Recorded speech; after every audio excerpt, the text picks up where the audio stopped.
Ok, bonjour, je suis Joseph Bendiok, entrepreneur en bâtiment et travaux publics et coach en développement de compétences personnelles et professionnelles.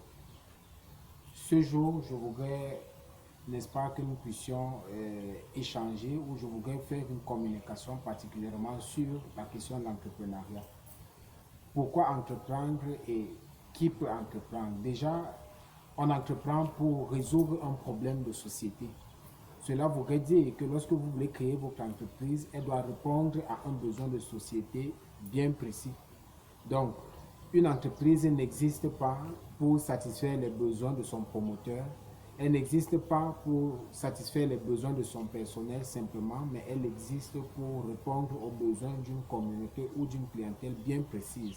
Alors, lorsque vous voulez, par exemple, créer une entreprise qui va faire dans des prestations de services de nettoyage, il faudrait bien qu'il y ait autour de vous des entreprises, des personnes morales, des personnes physiques qui aient ce besoin. Vous n'allez pas créer une entreprise, par exemple, qui va faire dans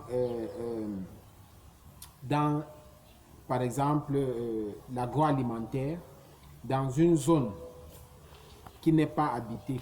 C'est absurde parce que vous n'aurez pas de clients à qui vendre, auxquels vous allez vendre vos produits. Si vous voulez, par exemple, faire dans de la coiffure, vous n'allez pas aller ouvrir un salon de coiffure dans une forêt.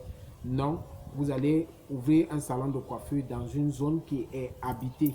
Donc, c'est pourquoi il est important, n'est-ce pas, de vous imprégner des besoins de la société, de la communauté, avant de pouvoir mettre sur pied, n'est-ce pas, votre structure.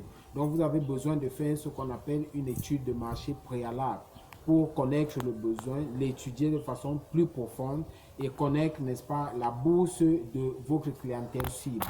L'entrepreneuriat, n'est-ce pas, on entreprend aussi pour son épanouissement personnel. Pourquoi je parle de l'épanouissement personnel?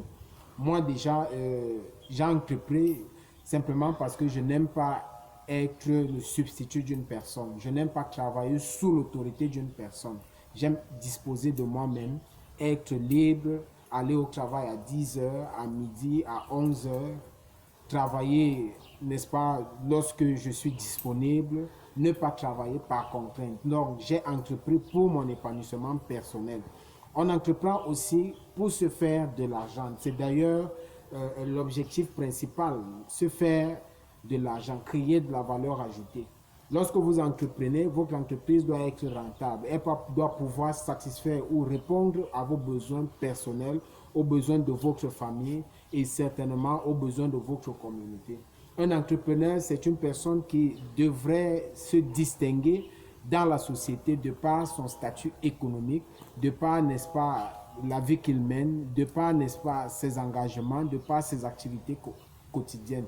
Donc, il est important d'entreprendre. Pourquoi entreprendre aujourd'hui en Afrique?